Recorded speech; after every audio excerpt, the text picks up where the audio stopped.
That's what a nice key to believe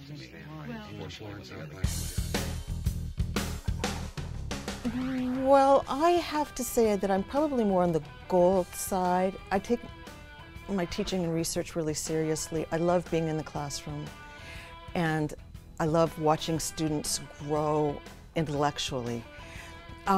The spirit side, I have to say that I really admire the LSU ambassadors. That's a wonderful group of young people.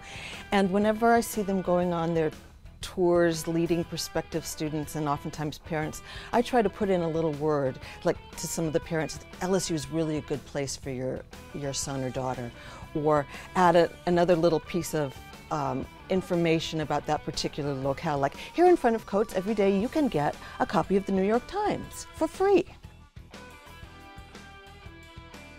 I'm currently reading mysteries that are set in academic settings. It's sort of a in-joke appreciation kind of thing. I'm also reading a book by David Stewart called The Order of Days. It's about the 2012 Mayan end of the universe. I'm giving some presentations on that in the fall, and so I'm doing this to fill in on that. It's a very well written book. Oh gee, I really like the sculpture garden that's out here behind Howe Russell and the design building. The oak trees are so beautiful there, and I love seeing what the art students do with that space every semester.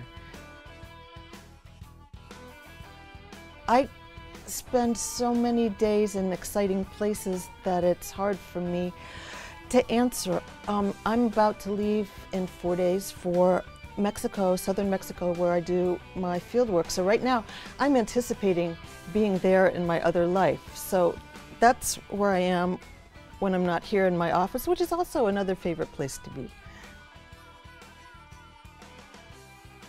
Okay, I have a very personal memory that I have to count as my favorite. During one of the call-ups of student soldiers to Iraq, there were several anthropology majors who were being called up in the middle of the semester, and they needed their forms signed. And one young man came for me to sign his forms, and he told me it was his birthday. So I sang him happy birthday. I signed his form. He gave me a hug, I gave him a hug. He went off.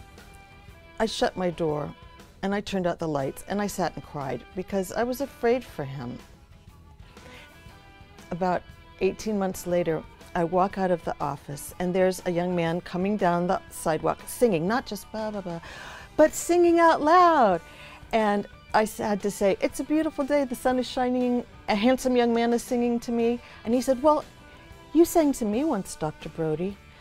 And that was my singing soldier. He came back, and he was safe. And he's graduated now. He came to visit a couple weeks ago. He's now teaching kindergarten.